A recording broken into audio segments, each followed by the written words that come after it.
बिहार की सियासत में आज वो हो गया जिसकी कल्पना शायद ही किसी ने की थी। नीतीश कुमार, जिन्हें बिहार की राजनीति का चाणक्य और धुरी माना जाता था, उन्होंने एक सोशल मीडिया पोस्ट के जरिए सबको चौंका दिया है। नीतीश कुमार अब बिहार की गद्दी छोड़कर दिल्ली जा रहे हैं, यानी राज्यसभा जा रहे हैं। इसके साथ ही बिहार में नीतीश युग का अंत हो गया है। सबसे पहले आप नीतीश कुमार के इस पोस्ट को देखिए। उन्होंने लिखा है, पिछले 2 दशक से भी अधिक समय से आपने अपना विश्वास एवं समर्थन मेरे साथ लगातार बनाए रखा है तथा उसी के बल पर हमने बिहार और आप सब लोगों की पूरी निष्ठा से सेवा की है। वो आगे लिखते हैं, संसदीय जीवन शुरू करने के समय से ही मेरे मन में एक इच्छा थी कि मैं बिहार विधानमंडल के दोनों सदनों के साथ संसद के भी दोनों सदनों का सदस्य बनूं। इसी क्रम में इस बार हो रहे चुनाव में राज्यसभा का सदस्य बनना चाह रहा हूं। जो नई सरकार बनेगी उसको मेरा पूर्ण सहयोग एवं मार्गदर्शन रहेगा।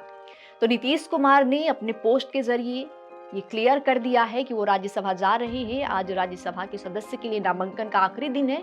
वो आज ही अपना नामांकन दाखिल करेंगे। इसके साथ ही ये सवाल बिहार में उठने लगा है कि नीतीश के हटने के बाद अब अगला मुख्यमंत्री कौन होगा।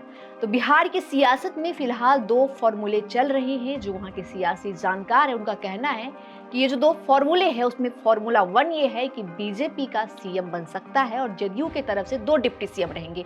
फॉर्मूला 2 जो चल रहा है उसके हिसाब से सीएम जदयू का रहेगा और बीजेपी से 2 डिप्टी सीएम रहेंगे।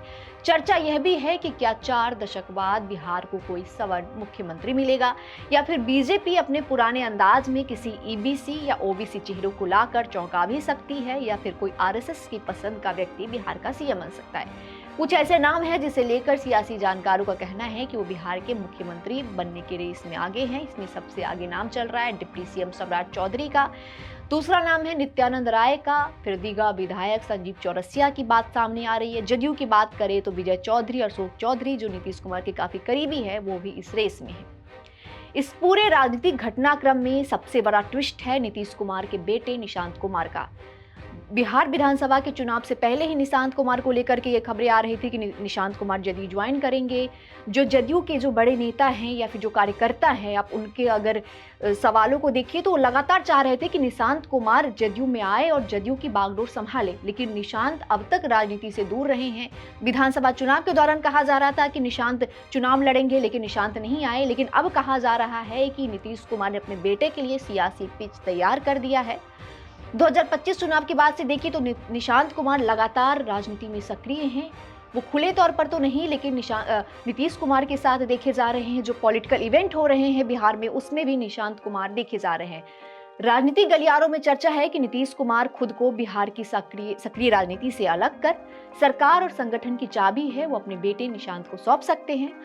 निशांत की बात करें तो निशांत की छवि साफ है और वो जातिगत समीकरण जो है बिहार का, उसमें पूरी तरह फिट बैठते हैं। ये भी कहा जा रहा है कि नीतीश कुमार अपने बेटे के लिए लॉन्चिंग पैड तैयार कर रहे हैं राज्यसभा जाकर के।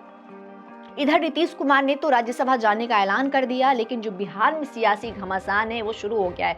सत्ता पक्ष की तरफ से नीतीश कुमार को बधाई दी जा रही है कि वो राज्यसभा जा रहे, एक नई पारी की शुरुआत कर रहे हैं। वहीं जो विपक्ष है वो बीजेपी को चारों तरफ से घेरने में लग गई है। नेता प्रतिपक्ष तेजस्वी यादव ने कहा है कि बिहार में बीजेपी महाराष्ट्र वाला फॉर्मूला लागू करना चाहती है, आरएसएस के पसंद के किसी व्यक्ति को बैठाना चाहती है। नीतीश कुमार को हाईजैक कर लिया गया है। तो सबसे पहले चलिए आपको सुनाते हैं तेजस्वी यादव ने नीतीश कुमार के सोशल मीडिया पोस्ट पर क्या क्या कहा है। बीजेपी नहीं चाहती है कि कोई ओबीसी समाज, अति पिछड़ा समाज, दलित आदिवासी समाज जो लीडर है या सामाजिक न्याय की जो बात करता है, धर्मनिरपेक्षता की जो बात करता है, उसको ये भाजपा को टिकने नहीं देना चाहते। हम जानते हैं उड़ीसा में, मध्य प्रदेश में, हर जगह जो है ये ऐसे सीएम चुनते हैं भाजपा, भले ही ओबीसी समाज के हो,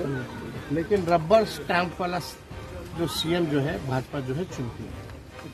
यानी हम पहले भी कहते रहे कि भाई पूरी तरीके से भाजपा ने हाईजैक नीतीश कुमार जी को किया आज वो बात जो है साबित हो गई। आरजेडी के राज्यसभा सांसद मनोज झा ने भी इस पर एक सवाल उठाए हैं। उन्होंने नीतीश कुमार के पोस्ट को शेयर करते हुए लिखा है कि ये नीतीश कुमार की अपनी आवाज नहीं लगती, अनेक शब्दों में एक पराई गूंज है, जैसे वाक्य कहीं और से रचे गए हो और पटना में केवल उनका पाठ किया गया हो। मनोज झा को इसमें साफ साफ दिल्ली दरबार की कलम की आहट सुनाई दी और उन्होंने सोशल मीडिया पोस्ट के जरिए अपने जो उनकी जो मन की बात थी वो सामने रख दी।